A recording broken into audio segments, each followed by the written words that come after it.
আসসালামু আলাইকুম ভিউয়ার্স, আশা করি সবাই ভালো আছেন। তাহলে চলুন ভিডিওটি আমরা শুরু করি।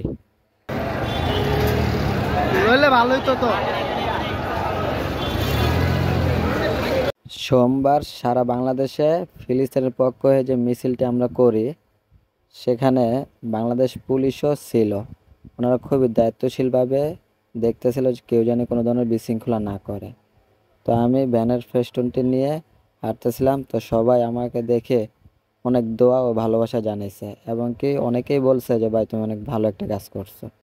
তো ভাই ওনাদের কথা শুনে আমাদের অনেকই ভালো লাগলো এবং কি আমি এই মিছিলে অংশগ্রহণ করতে পারে আমি নিজেকে গর্ববোধ মনে করে যে মুসলিম হিসাবে কিছু করি আর না করে এই মিছিলে তো অংশগ্রহণ করতে পারছে, এটাই আমার সার্থক।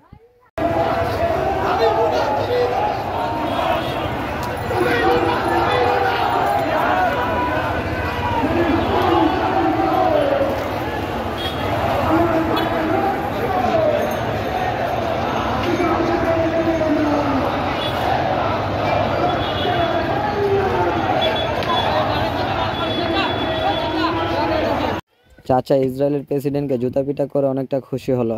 জুতা পিটার পরে চাচা এবং কি আমি একসাথে হাঁটছিলাম, সবাই মিলে স্লোগান দিচ্ছিলাম।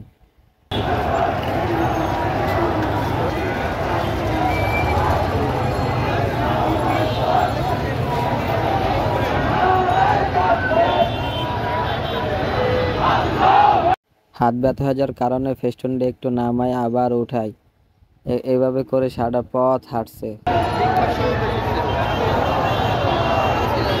ফিলিস্তিনের ভাই বোনেরা না খেয়ে মারা যাচ্ছে, কত কষ্ট করছে, আর আমরা এতটুকু কষ্ট করতে পারবো না? মিছিল নিয়ে যখন আমরা সামনে দিকে আগাচ্ছিলাম, বাম পাশে অনেক ডিবির প্রশাসনের বাইরেরা ছিল, ওনারা আমাদের মিছিলটিকে ভিডিও করছে।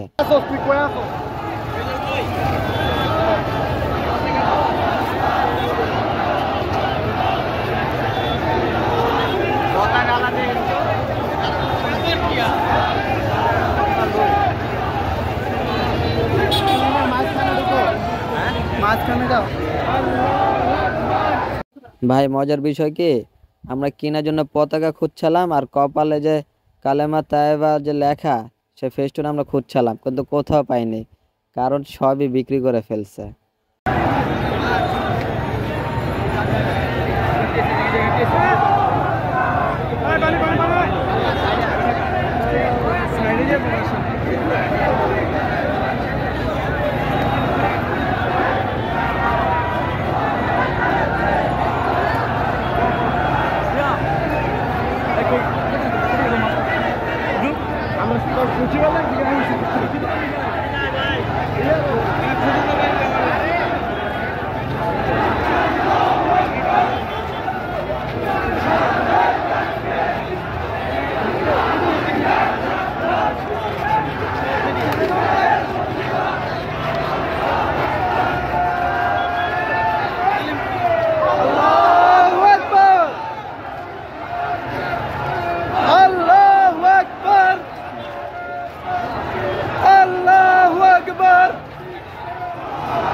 পাশে দুইটা রিস্কাওয়ালা ভাই ছিল, ওনারা আমাদের মিছিলটিকে ভিডিও করছে এবং কি আমার যে ফেস্টুনটা সে ফেস্টুনের জুতা বাড়ি দেওয়ার জন্য ইচ্ছুক প্রকাশ করছে।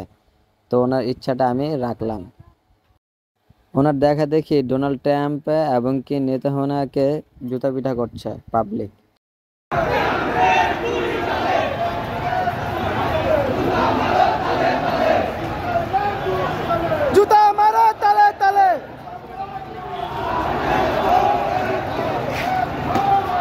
আমার সাথে যে ছোট ভাই আরমানও ছিল এবং কি আমি, তো আমরা বাইতুল মোকাররম থেকে হাঁটতে হাঁটতে আমাদের মিছিলটি শেষ করে আমরা টিএসির মোড়ে যাই। তো ওইখানে যে ক্লান্ত হয়ে যায়, পরে আমরা পানি খেয়ে ওইখান থেকে আমরা চলে আসি।